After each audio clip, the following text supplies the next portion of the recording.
4 títulos mundiales, 99 peleas, y un hombre vestido de novia entrando al ring. Mientras todos los demás perseguían la grandeza con disciplina militar, con sacrificio monacal, con la vida entera puesta sobre el altar del campeonato, Jorge Páez hacía algo que la industria del boxeo nunca le perdonó del todo. Hacía reír, hacía llorar de asombro, convertía cada combate en una función que nadie olvidaba, ganara o perdiera. Lo que nadie entendió entonces, y lo que muy pocos se han atrevido a decir en voz alta, es que Jorge Páez nunca quiso ser el mejor. Quiso ser libre. Su nombre completo es Jorge Adolfo Febles Páez. El mundo del boxeo lo conoció como maromero, el payaso del ring, el acróbata, el showman que tomó un deporte de sangre y sudor y lo convirtió en circo, literalmente, porque de allí venía, porque allí nació. Porque allí aprendió que la vida sin espectáculo no vale la pena de ser vivida. Lo que te voy a contar no es la historia de un ascenso y una caída. Eso sería demasiado simple, demasiado cómodo. Es la historia de un hombre que renunció conscientemente a algo que todos persiguen, que pudo ser más grande de lo que fue, que lo sabía, y que eligió otra cosa de todas formas. ¿Cuántos de nosotros tendríamos ese valor? Hay 4 cosas que nadie te explicó sobre Jorge Páez. La primera es porque el boxeador más talentoso de su generación decidía bailar break dance antes de sus peleas en lugar de entrenar como un obseso. La elección que hizo cuando tenía 23 años y que definió todo lo que vino después. La segunda es el momento exacto en que pudo convertirse en leyenda absoluta, la pelea que ganó, el título que defendió 9 veces, y porque decidió que eso no era suficientemente importante. La tercera es lo que realmente pasó cuando perdió todo su dinero. No fue ignorancia. No fue estupidez. Fue algo mucho más profundo, algo que tiene que ver con cómo este hombre entiende la vida desde que era un niño que dormía sobre aserrín. Y la cuarta es porque hoy, a sus 59 años, predica en Las Vegas como testigo de Jehová. La respuesta te va a incomodar. Porque cuestiona todo lo que creemos sobre el éxito, sobre el sacrificio, sobre lo que se supone que debemos hacer con el talento que Dios nos da. Te aviso cuando llegamos a cada una. Pero primero hay que ir al principio. Al principio de verdad. 1965, Mexicali, Baja California. Circo Hermanos Olvera. Imagina la escena. Una carpa rasgada por el viento del desierto. El olor a aserrín húmedo y estiércol de caballo. Afuera, los payasos terminan su rutina de la noche mientras adentro una mujer grita. No hay hospital. No hay médico. Hay una abuela con las manos expertas de quien ha visto nacer y morir bajo esa misma lona. Y allí, entre el ruido de los animales y las risas del público que todavía no sabe lo que ocurre al otro lado de la carpa, nace Jorge. Eso no es una metáfora. Es literal. Jorge Páez nació bajo una carpa de circo. Creció entre acróbatas, malabaristas, trapecistas y payasos. Su familia no visitaba el circo los domingos. Su familia era el circo. Desde los 5 años, Jorge aprendía a caminar en la cuerda floja, a hacer volteretas sobre la tierra apisonada, a caer de espaldas sin lastimarse, a controlar su cuerpo en el aire como si la gravedad fuera una sugerencia y no una ley. Pero el circo tenía un problema que nadie en las revistas de boxeo mencionó jamás. La gente se colaba. Entraban sin pagar. Robaban lo poco que la familia tenía. Y su tío Heriberto Febles Olvera, el patriarca de aquella troupe itinerante, tenía una solución tan simple como brutal. Jorge, tú te encargas. El niño tenía 7 años. Pesaba 30 kilos. Y su trabajo era expulsar intrusos a puñetazos. Así aprendió a pelear. No en un gimnasio con espejos y sacos de cuero. No con un entrenador certificado que le enseñara la guardia correcta. En un circo, de noche, golpeando a ladrones, protegiendo la carpa que era el único hogar que su familia conocía. Aquí hay que decir la verdad, la industria del boxeo construyó sobre Jorge Páez una fachada de payaso irresponsable, de talento desperdiciado, de hombre que no se tomaba en serio su oficio. Esa fachada fue una mentira conveniente. Porque un niño que aprende a pelear para proteger a su familia no está jugando. Está sobreviviendo. Y eso deja una marca que ningún entrenador del mundo puede borrar. Nunca vio el boxeo como un deporte. Lo vio como espectáculo. Para él, una pelea sin show era como un circo sin payasos. Técnicamente correcto, pero vacío. Sin alma. Sin razón de ser. Cuando tenía 14 años, su tío Heriberto lo llevó a un gimnasio de boxeo en Mexicali. No porque hubiera descubierto en él un talento especial. Porque necesitaban dinero. Puedes ganar algo peleando, le dijo. Pero tienes que entrenar en serio. Y Jorge entrenó. 3 meses de disciplina total. Llegaba a las 5 de la mañana cuando el desierto todavía estaba frío. Corría 10 kilómetros. Pegaba al saco hasta que los nudillos sangraban y la piel se abría y había que envolver las manos de nuevo y seguir. Pero hay un detalle que lo cambia todo. Llegó su primera pelea. Un torneo local en Mexicali. Jorge ganó por knockout en el primer round. Y cuando sonó la campana final, cuando el árbitro levantó su brazo, Jorge no hizo lo que hacen todos los boxeadores. No levantó los puños al cielo. No miró a la tribuna con cara de guerrero. Hizo una voltereta. Una maroma perfecta en medio del ring. La gente enloqueció. El árbitro no sabía qué hacer. Su rival lo miraba como si hubiera perdido el juicio. Y su tío Heriberto, desde la esquina, con esa mezcla de orgullo y desesperación que solo conocen los que aman a alguien que no puede ser domesticado, le preguntó después, ¿por qué hiciste eso? Porque soy del circo, dijo Jorge. Yo no solo gano, yo entretengo. Y allí nació el maromero. 6 de noviembre de 1984. San Luis Río Colorado, Sonora. Debut profesional. 19 años. Contra Efrén Tineo. Ganó por knockout técnico en el tercer round. Cuando terminó la pelea, hizo su maroma. La gente aplaudió de pie. Lo que ocurrió después no fue casualidad. Nunca lo es. Los siguientes 3 años fueron un huracán. Pelea tras pelea. Knockout tras knockout. Pero no por la técnica sola, sino por el show que venía con ella. Maromero empezó a entrar al ring bailando breakdance. Se rapaba el pelo con diseños imposibles, palabras escritas en la nuca, símbolos, dibujos que ningún otro boxeador se habría atrevido a llevar. Una vez entró vestido de Superman, otra de payaso, otra con un traje de luces como torero de domingo. Los promotores lo odiaban. Este tipo no se toma en serio el boxeo, decían en los pasillos, en los contratos, en los artículos que la prensa especializada escribía con ese tono condescendiente que reservaban para quien no encajaba en su molde.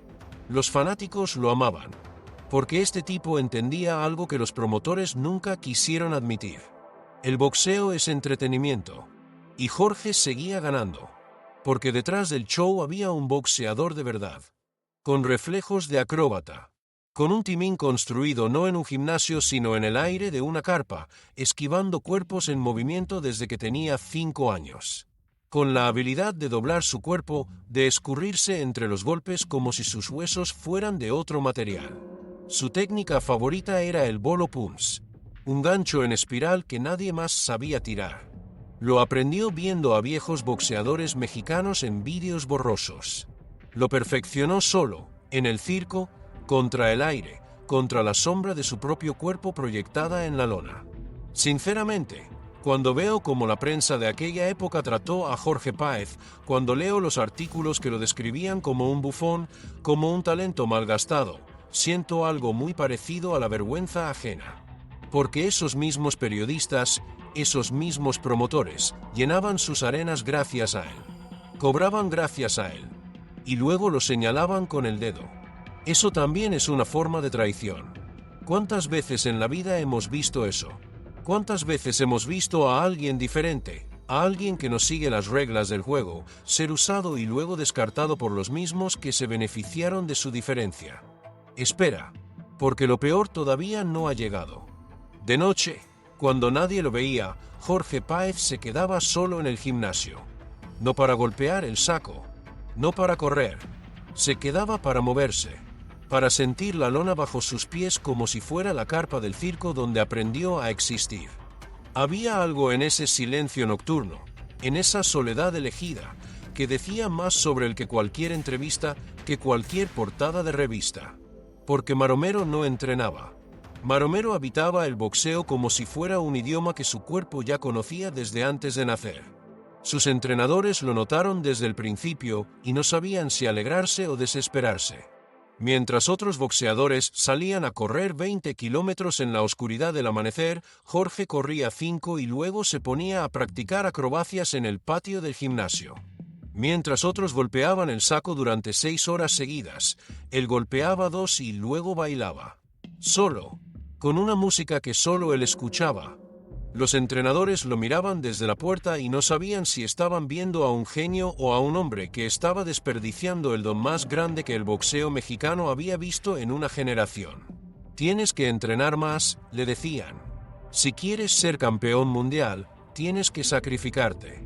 Y él respondía, con esa sonrisa que desarmaba a cualquiera, no quiero ser campeón mundial.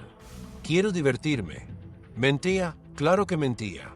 Si quería el título, lo quería con una intensidad que muy pocos entendieron. Pero no a cualquier precio. Y ese precio tenía un nombre exacto. Libertad.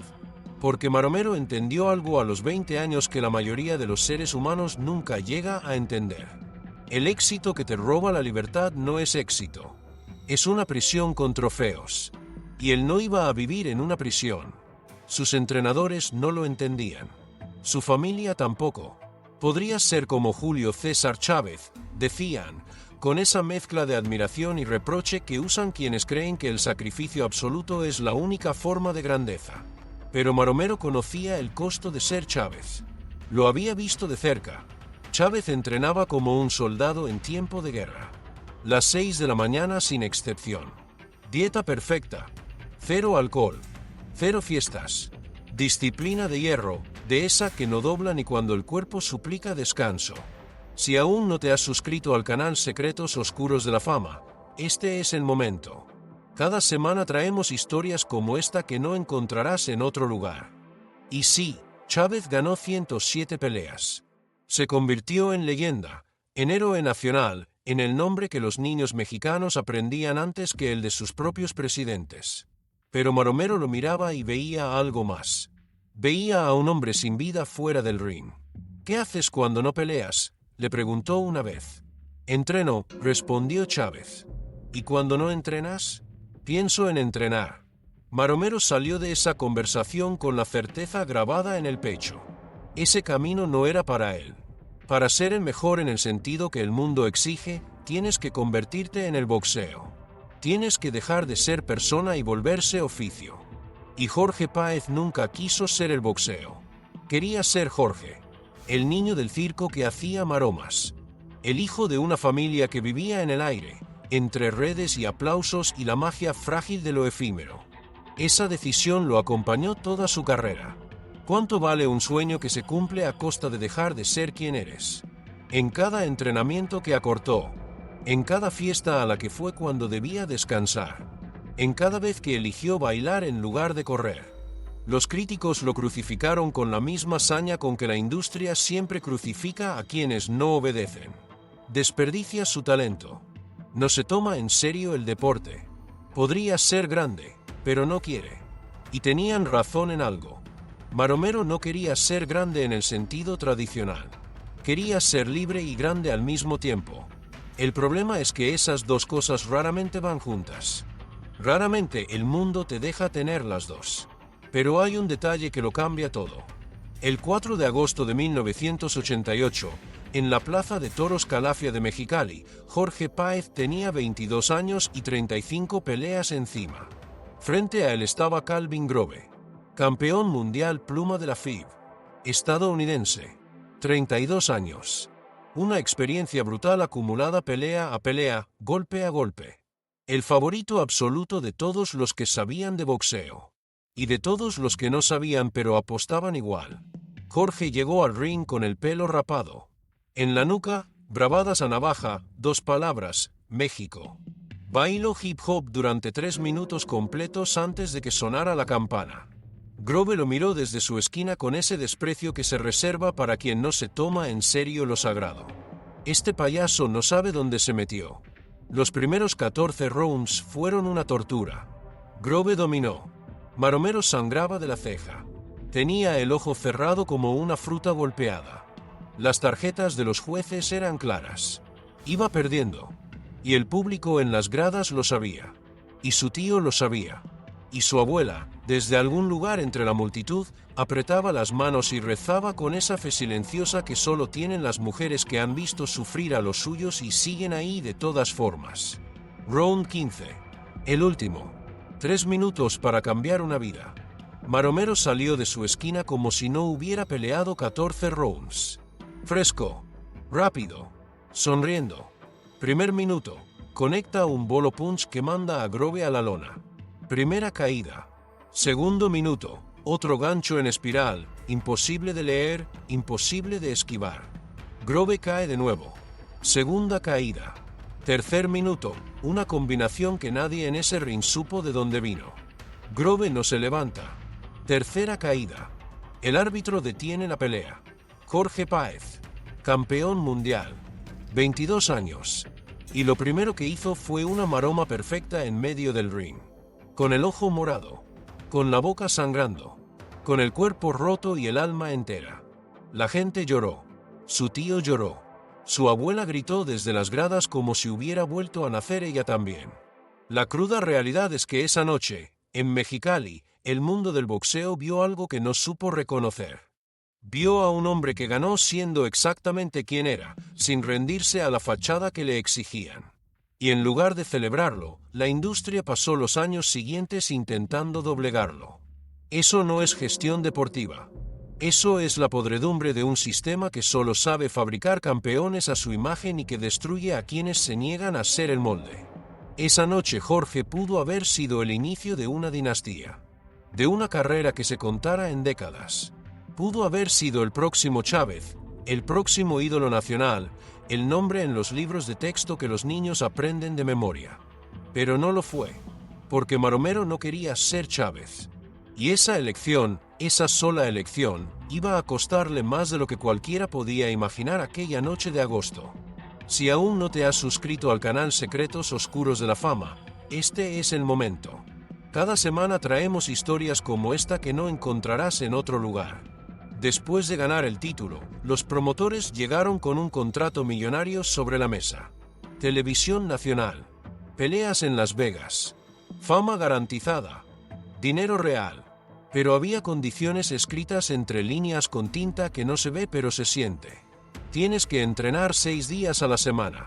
Tienes que dejar el show. Tienes que ser serio. Tienes que pelear como campeón. Maromero escuchó todo. Firmó el contrato.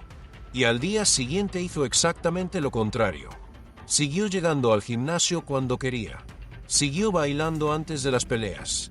Siguió rapándose el pelo con diseños que escandalizaban a los comentaristas de traje. Siguió siendo un circo ambulante con guantes de boxeo.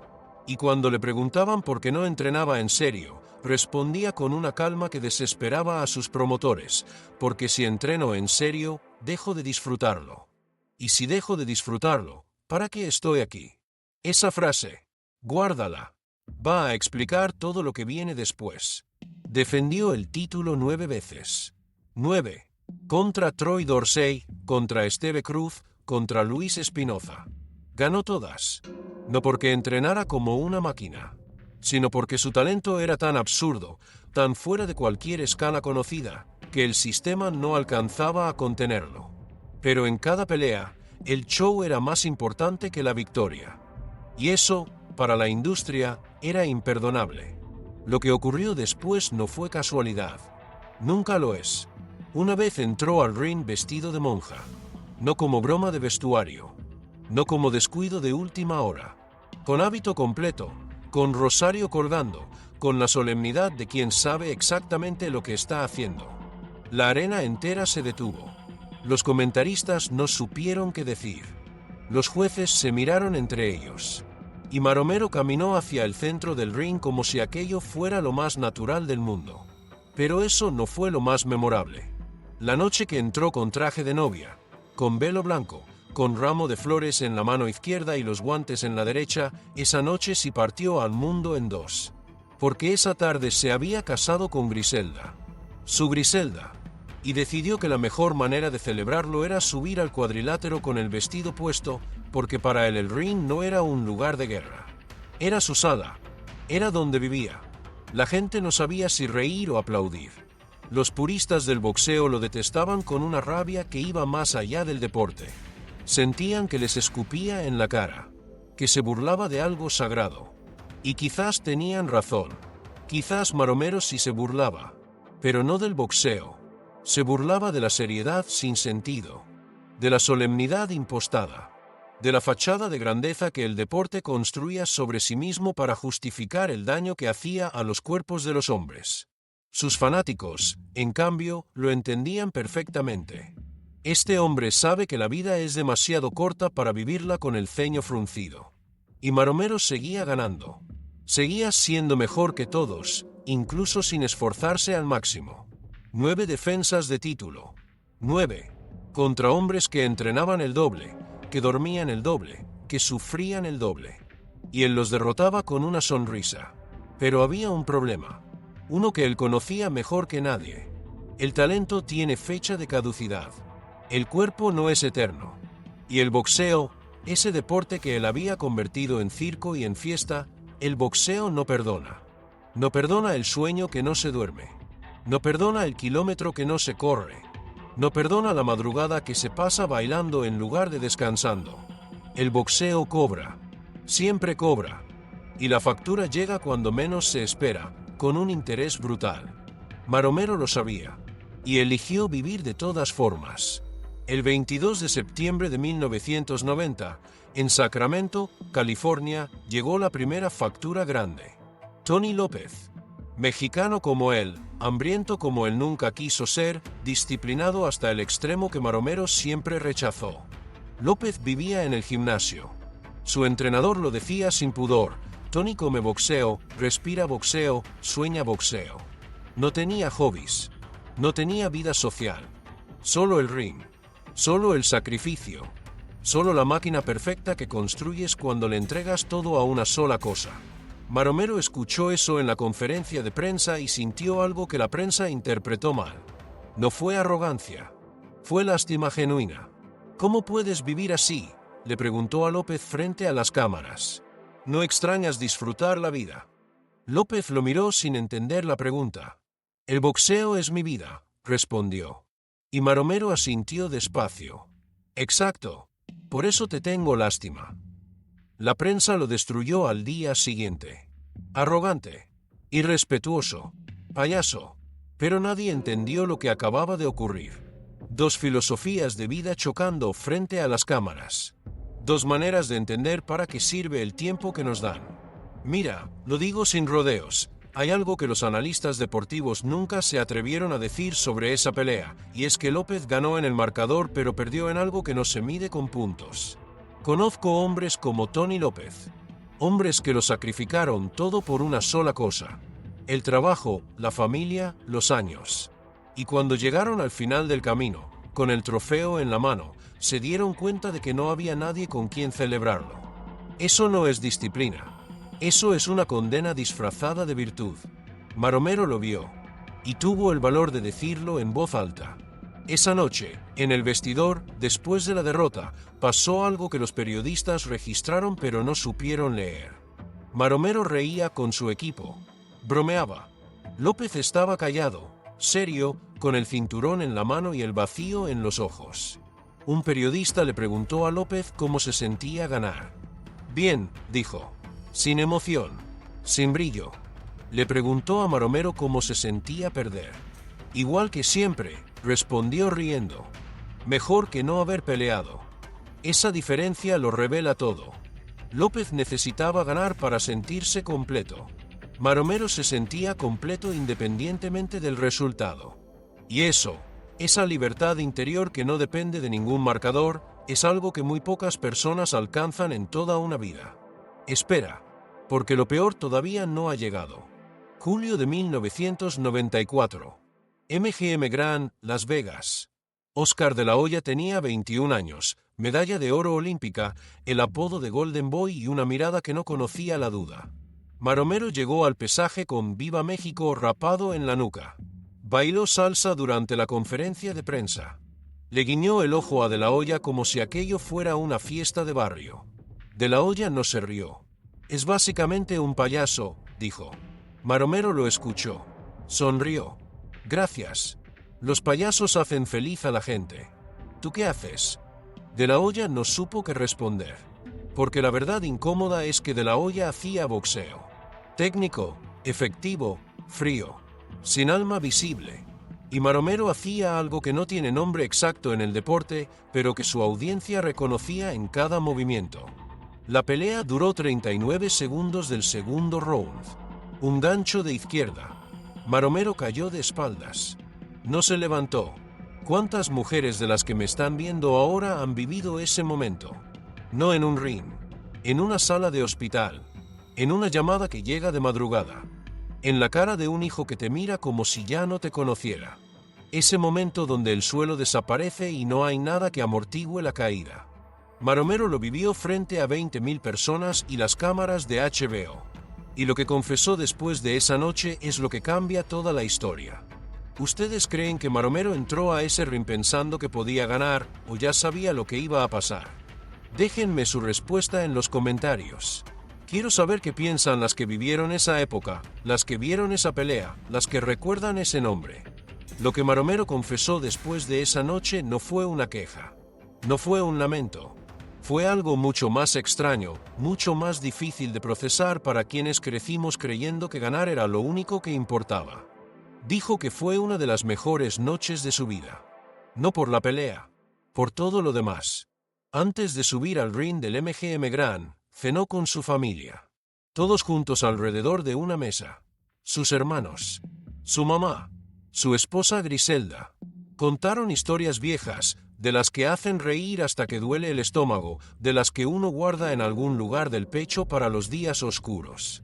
Esa cena existió. Nadie se la puede quitar. Ni el gancho de izquierda de La Hoya, ni los 20.000 testigos, ni las cámaras de HBO. Durante el pesaje había bailado frente a esa multitud. Todos cantando. Todos moviéndose. Un estadio entero convertido en fiesta por un hombre que entendía algo que los demás no querían admitir. Que la vida no empieza cuando suena la campana. La vida ya está pasando. En el vestidor, antes de salir, su equipo estaba tenso. Se les notaba en los hombros, en la mandíbula apretada, en los ojos que evitaban mirarlo de frente. Maromero los miró a todos y les dijo algo que ninguno olvidó. No importa lo que pase esta noche. Ya ganamos. Miren dónde estamos. Y tenía razón. Ojo con esto. Porque años después, cuando un periodista le preguntó si se arrepentía de haber aceptado esa pelea, Maromero no dudó ni un segundo. Para nada, dijo. Gané más dinero que nunca. Estuve en el MGM. Bailé frente a 20.000 personas. ¿Qué más puedo pedir? El periodista insistió. ¿Pero perdiste? Sí, dijo Maromero. ¿Y qué? Esa respuesta. Esa filosofía. Ahí está el hombre entero. La cruda realidad es que la mayoría de nosotros medimos nuestra vida por lo que perdimos, no por lo que vivimos. Contamos las derrotas, los diagnósticos, las traiciones, los años que se fueron sin que nadie nos viera. Maromero contaba otra cosa. Contaba los bailes, las cenas, los aplausos. Y desde esa contabilidad nunca salió en números rojos. Para entender a Maromero Páez hay que entender algo que los analistas deportivos nunca quisieron aceptar. Él nunca vio el boxeo como los demás. Julio César Chávez entrenaba como soldado. 6 de la mañana. Dieta perfecta. Disciplina militar. 107 peleas. 6 derrotas. Marco Antonio Barrera vivía para el ring. Sacrificó todo. Familia, amigos, vida social. 67 peleas, 7 derrotas, 3 divisiones conquistadas. Maromero entrenaba cuando le daba la gana. Comía lo que quería. Salía de fiesta. Bailaba. Reía. 99 peleas. 14 derrotas. 5 empates. ¿Perdió? Sí. ¿Le importó? No. Porque para él el boxeo nunca fue el objetivo. Era el medio. El objetivo era vivir, disfrutar, entretener, ser libre. Hay una frase que Maromero repitió toda su vida. Yo no boxeo para ganar. Boxeo para que la gente sea feliz. Suena a eslogan barato. Suena a excusa de quien no pudo llegar más lejos. Pero para él era literal. Cada vez que cruzaba esas cuerdas, su prioridad no era noquear al rival. Era lograr que las 20.000 personas en las gradas se olvidaran, aunque fuera por unos minutos, de sus problemas. Y lo lograba siempre. Pero hay un detalle que lo cambia todo. En 1995, pelea contra José Vida Ramos. Maromero llegó al ring vestido de novia. Traje blanco completo, velo, tacones, ramo de flores en la mano. Porque esa noche se había casado con Griselda, su esposa, y quiso celebrar su boda donde él sabía que la gente lo vería. La gente nunca olvidó esa imagen. Un boxeador caminando hacia el cuadrilátero vestido de novia, sonriendo como si fuera lo más normal del mundo. Perdió esa pelea, decisión dividida. Pero nadie recuerda quién ganó. Todos recuerdan al novio. Las que me están viendo y vivieron esa época, ¿recuerdan dónde estaban cuando vieron a Maromero entrar al ring vestido de novia? ¿Qué sintieron en ese momento? ¿Risa? ¿Ternura? ¿O algo que todavía no saben cómo nombrar? Déjenme su respuesta en los comentarios. Sinceramente, esto es lo que los analistas nunca entienden cuando hablan de él. Dicen que desperdició su talento. Dicen que pudo ser más grande. Dicen que si hubiera entrenado en serio, habría sido leyenda. Y técnicamente tienen razón. Maromero tenía reflejos que Chávez no tenía. Tenía creatividad que Barrera no tenía. Tenía un carisma que De La Hoya nunca tuvo. Pero eligió algo que ninguno de ellos eligió. Eligió ser feliz. Esa elección tiene un costo. Siempre lo tiene. El costo fue dinero, fue el respeto de los puristas, fue un lugar en la historia junto a los verdaderos grandes. Pero Maromero pagó ese costo conscientemente, sabiendo exactamente lo que estaba sacrificando. En una entrevista de 1998, un periodista le preguntó si no le dolía que siempre lo compararan con Chávez y siempre saliera perdiendo. Maromero sonrió. Chávez es más grande que yo, dijo. Lo sé, pero yo soy más feliz que Chávez. Y eso también lo sé. Chávez vio esa entrevista. Años después confesó que esa frase lo hizo pensar. Maromero tenía razón, dijo. Yo gané más, pero él disfrutó más. Lo que ocurrió después no fue casualidad. Nunca lo es.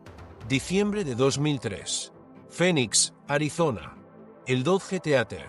Última pelea de Jorge Maromero Páez. 38 años. Contra Scott M. Cerraken. Ganó por decisión unánime.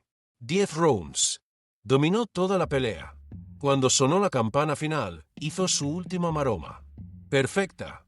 Igual que la primera. La gente se puso de pie y aplaudió durante 5 minutos. 5 minutos que en un teatro de boxeo son una eternidad. Y entonces se fue. Sin despedida oficial. Sin conferencia de prensa. Sin drama. Simplemente dejó de pelear. ¿Por qué te retiras?, le preguntaron. Porque ya no es divertido, dijo. Y si no es divertido, ¿para qué seguir? Récord final. 79 victorias. 52 por nocaut. 14 derrotas. 5 empates. 4 títulos mundiales. Primer campeón mexicano de la FIB. 9 defensas del título pluma. Pero esos números no cuentan la historia real. La historia real está en las miles de personas que fueron a sus peleas solo para ver qué disfraz usaría esa noche. En los niños que aprendieron a hacer maromas porque Maromero las hacía. En los boxeadores que entendieron que el deporte podía ser arte. En el hombre que eligió la alegría sobre la gloria. Y entonces vino lo que nadie esperaba. Maromero ganó millones de dólares. Contratos con HBO. Peleas en Las Vegas. Patrocinios. Comerciales. En su mejor momento ganaba más de $1 millón por pelea. A los 40 años no tenía nada. Nada. Los periodistas lo explicaron fácil. Dijeron que lo perdió por ignorante. Por firmar contratos sin leer. Por confiar en la gente equivocada. Y sí, eso pasó. Pero hay algo más debajo de esa versión cómoda. Algo que nadie quiso decir en voz alta. Algo que tiene nombre y que duele mucho más que la ignorancia. Nadie le puso una pistola en la cabeza para que firmara.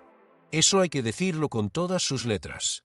Maromero Páez firmó contratos que nunca leyó, durante años, en ciudades que no conocía, frente a hombres con trajes que le sonreían. Mi manager se encarga, decía. Yo solo peleo. Y esa frase, tan corta, tan aparentemente inocente, fue la llave que otros usaron para vaciarle los bolsillos hasta el último centavo. Su manager robó. Sus contadores robaron. Sus amigos robaron. Pero aquí hay que decir la verdad. Esa versión, la del boxeador ingenuo rodeado de lobos, es demasiado cómoda. Es la versión que los periodistas repiten porque es fácil de entender y porque no obliga a nadie a pensar más. La realidad es más incómoda, más difícil de sostener, porque Maromero no perdió su fortuna solo por ignorancia. La perdió porque su relación con el dinero era, desde el principio, fundamentalmente distinta a la de cualquier otra persona en ese mundo. La mayoría de nosotros vemos el dinero como un muro, como algo que nos protege del frío, de la enfermedad, del abandono, como el colchón que ponemos entre nosotros y el abismo. Maromero lo veía como el agua de un río. Llega, pasa, sigue. No se detiene, no se acumula, no se entierra. Ojo con esto. Hay una historia que él mismo contó en una entrevista del año 2010, con esa calma suya que siempre desconcertaba a los periodistas. Después de ganar su primer $1.000.000, compró una casa para su abuela. La mujer que había asistido su parto en el circo, la que lo crió entre lonas y aserrín y aplausos de pueblo. La casa costaba $100.000. Se la entregó sin papeles, sin contrato, sin abogados. Solo le puso las llaves en la mano y le dijo, esto es tuyo. 2 años después, su abuela vendió la casa. Usó el dinero para ayudar a otros familiares. No le avisó a Maromero. Cuando él se enteró, los periodistas le preguntaron si estaba enojado. ¿Por qué estaría enojado?, dijo. Yo le regalé la casa. Ella hizo lo que quiso con su casa. Pero era tu dinero, insistieron. Ya no. Cuando se lo di, dejó de ser mío. Esa respuesta no es la de un hombre ingenuo. Es la de un hombre con una filosofía. Una filosofía que el mundo del dinero no sabe cómo clasificar, que los financieros llaman irresponsable y que los sabios, los que han vivido de verdad, llaman desapego. Pero hay algo que nadie dice en voz alta cuando se cuenta esta historia. ¿Cuántos de nosotros hemos regalado algo de verdad, sin esperar nada, sin guardar el recibo, sin calcular lo que nos costó y sin amargarnos cuando el otro hizo con ese regalo lo que le dio la gana? Maromero regalaba sin parar. A su familia, a sus amigos, a desconocidos que encontraba en la calle. Una noche, después de una pelea en Las Vegas, salió del MGM Grand con $50.000 en efectivo. Caminó por el strip, vio a un hombre sin hogar sentado en la acera y le dio $1.000. Su manager se volvió loco. ¿Por qué le diste tanto? Porque lo necesitaba más que yo, dijo Maromero. ¿Y si lo gasta en drogas? No me importa. Ya no es mi dinero, es suyo. Que haga lo que quiera. Esa actitud lo hizo vulnerable. Lo dejó sin defensa frente a cada mano que se extendía. Pero también, y esto es lo que la historia oficial nunca quiere reconocer, lo mantuvo entero por dentro. Mientras otros boxeadores de su generación peleaban en juzgados contra managers corruptos, consumiéndose en la rabia y en los papeles y en las declaraciones, Maromero decía, que se queden con todo. La paz mental vale más. Y dormía. En 2005, 2 años después de retirarse, Maromero estaba arruinado. Sin casa, sin ahorros, sin inversiones. Vivía con amigos en Las Vegas, la misma ciudad donde había ganado millones, rodeado de casinos que seguían brillando como si nada hubiera pasado. Y en ese despojo, en esa miseria material que los titulares describían como tragedia, Maromero encontró algo que nadie esperaba encontrar ahí. Paz. Porque por primera vez en muchos años, nadie lo buscaba por dinero. Nadie le pedía favores. Nadie fingía. Cuando tenía dinero, confesó después, no sabía quién me quería a mí y quién quería mi cartera. Cuando lo perdí todo, quedaron solo los que realmente me amaban. Y resultó que no eran tantos como pensaba. Sinceramente, esa revelación, la de quedarse solo y descubrir que el silencio no es tan distinto a la traición, es una de las heridas abiertas más comunes que existen. Muchas mujeres que me ven ahora mismo la conocen. La conocen desde adentro. Esa sensación de que cuando ya no tienes nada que dar, la gente simplemente desaparece. Como si nunca hubiera estado. A Maromero no lo amargó. Lo liberó. Los periodistas escribieron sus artículos. La tragedia de Maromero Páez, el campeón que lo perdió todo. Pero cuando lo entrevistaban, él no estaba amargado. No estaba deprimido. No estaba arrepentido. ¿Extrañas el dinero?, le preguntaban. A veces, decía, pero no tanto como pensaba. ¿Y qué extrañas entonces? El ring.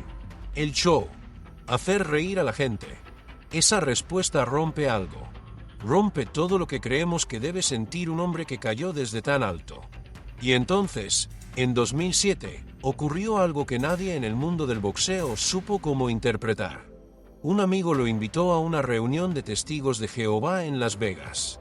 Maromero fue. No porque tocara fondo. No porque estuviera en crisis. Simplemente porque alguien lo invitó y él nunca le decía que no a una puerta abierta. Escuchó.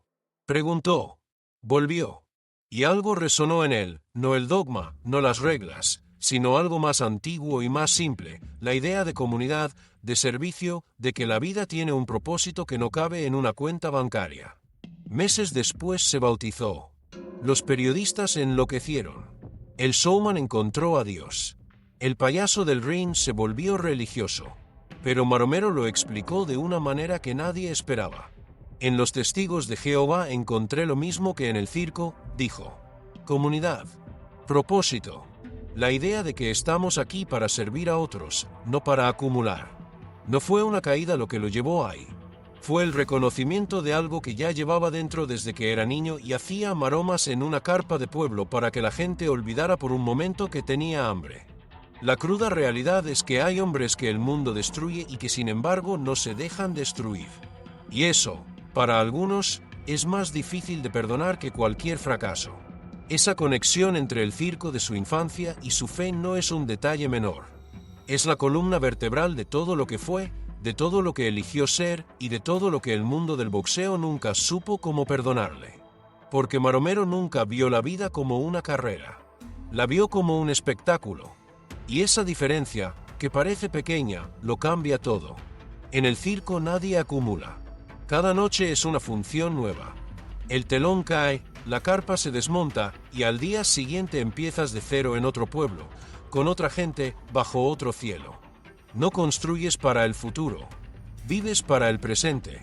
Esa mentalidad, forjada entre malabares y lonas polvorientas, lo acompañó en el ring, en su fe, en cada decisión que los analistas calificaron de irresponsable y que él vivió como libertad.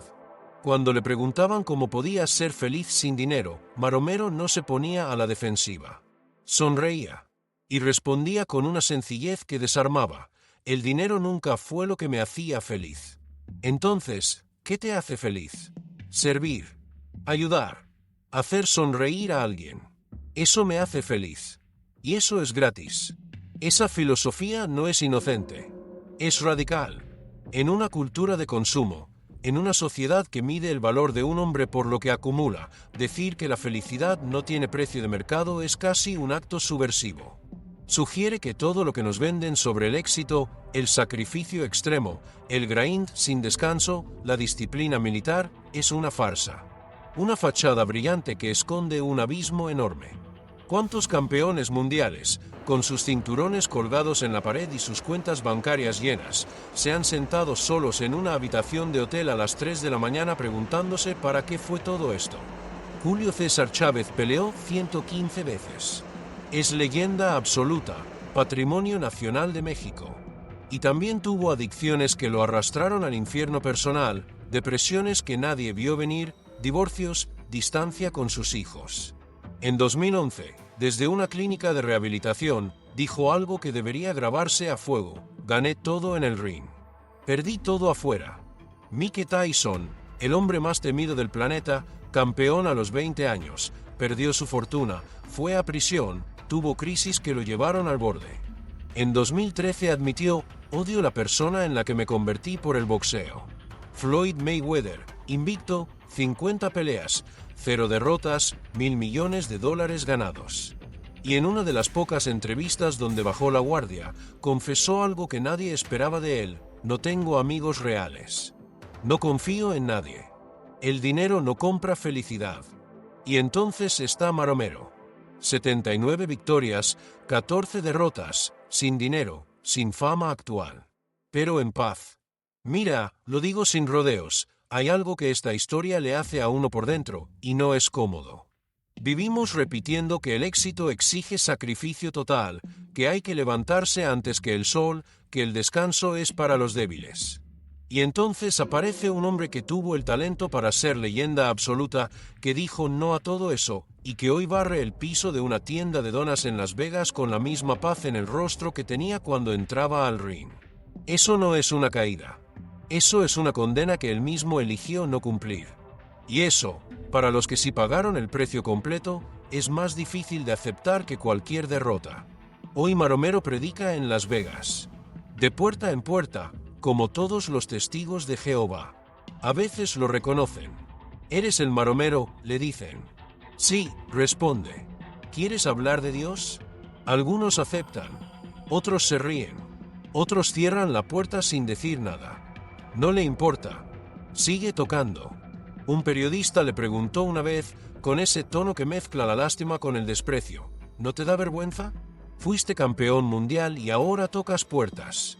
Maromero lo miró y respondió: sigo haciendo lo mismo que siempre. Llevar alegría a la gente. Antes lo hacía en el ring. Ahora lo hago en las casas. Una idea. Un golpe. Punto. Hay fotos de él barriendo, limpiando, predicando entre clientes que esperan su café. Los titulares dicen: la caída del campeón. El hombre que lo perdió todo. Pero cuando lo entrevistan, no se ve caído. Se ve entero. ¿Extrañas la fama?, le preguntan. No. La fama es una ilusión. La paz es real. ¿Y el dinero? A veces. Pero el dinero también es ilusión. Entonces, ¿qué es real? Esto, dice. Y señala a su alrededor. La gente. Las conversaciones. El servicio. Esa respuesta incomoda porque cuestiona todo. Su hijo, Jorge Páez Jr., Maromerito, intentó seguir sus pasos. 42 victorias, 15 derrotas. Sin título mundial. Se retiró en 2021. ¿Qué aprendiste de tu padre?, le preguntaron. Que el boxeo no lo es todo. Que hay vida más allá del ring. Que puedes perder todas tus peleas y aún así ganar en la vida. Esa es la herencia de Maromero. No títulos. No récords. Perspectiva. La perspectiva de que el éxito no es lo que te dicen que es. Que puedes elegir diferente. Que puedes renunciar a ser el mejor y aún así vivir una vida extraordinaria. Que la coherencia entre lo que crees y cómo vives vale más que cualquier cinturón colgado en una pared vacía. Tiene 59 años. Vive modestamente. No es rico. No es famoso como antes. Pero tiene algo que muy pocos tienen. Y eso nos lleva a una pregunta que no tiene respuesta fácil. ¿Quién ganó realmente? En 2020, en una entrevista que pocos vieron y menos recordaron, Jorge Maromero Páez dijo algo que debería haberse grabado en piedra. No cambiaría nada. Viví exactamente como quise vivir. No lo dijo con amargura. No lo dijo buscando compasión. Lo dijo con la calma de un hombre que lleva décadas en paz con sus propias decisiones. Y esa calma, precisamente esa calma, es lo que más incomoda. Porque los grandes, los que persiguieron la gloria hasta el último aliento, muchos se arrepienten. No en público. En público sonríen, levantan el cinturón, agradecen a Dios y a sus patrocinadores. Pero en privado, en las madrugadas cuando el cuerpo duele y la casa está vacía, muchos se preguntan si valió la pena. Maromero no tiene esa pregunta. La respondió a los 22 años, cuando ganó su primer título mundial y vio con claridad el camino que tenía por delante. Entrenamiento extremo, sacrificio total, disciplina militar, obsesión absoluta. Y dijo que no, no porque fuera débil, sino porque conocía el precio. y decidió que no valía la pena pagarlo. Eso lo hizo menos grande en el marcador, pero lo hizo más humano que casi todos los que lo superaron. Hay una escena que lo resume todo y que merece contarse despacio. Año 2015. Las Vegas. Una tienda de donas en una esquina que nadie fotografía para las revistas. Maromero está limpiando mesas. Con sus manos. Las mismas manos que noquearon rivales en 3 continentes. Un turista lo reconoce, se detiene, lo mira como si estuviera viendo un fantasma. ¿Eres el Maromero Páez? Sí. ¿Qué estás haciendo aquí? Trabajando. Pero fuiste campeón mundial. Sí. Y ahora limpio mesas. ¿Algún problema? El turista no respondió. Sacó el teléfono, tomó la foto, la subió a redes sociales con una leyenda que decía: Maromero cayó. Triste verlo así. La imagen se volvió viral en horas. Miles de comentarios. ¡Qué pena! Así terminan los que no cuidan su dinero. Pobrecito. ¡Qué desperdicio! Pero nadie, absolutamente nadie, se detuvo a hacer la pregunta que importaba. ¿Maromero se siente pobrecito? Días después, un periodista lo encontró. Le mostró la foto. Le leyó los comentarios. Le dijo: la gente tiene lástima de ti. Maromero se rió. Una risa limpia, sin veneno. Lástima. ¿Por qué? Porque estás limpiando mesas. Y alguien tiene que limpiar las mesas. ¿Por qué debería darme vergüenza? Porque fuiste campeón. Sigo siendo campeón, dijo. Campeón de vivir como quiero vivir. Esa frase, esa actitud, eso es lo que hace su historia diferente a todas las demás que hemos contado en este canal. Maromero no cayó. Eligió bajar. Eligió una vida sin presión, sin expectativas ajenas, sin tener que demostrar nada a nadie. Y en una cultura que vive obsesionada con demostrar, con acumular, con impresionar, esa elección no es derrota. Es una forma de rebeldía que muy pocos tienen el valor de ejercer. Pero hay un detalle que lo cambia todo. Mira, lo digo sin rodeos, esta sociedad castiga la paz. Castiga a los que deciden bajarse del tren antes de que se estrelle.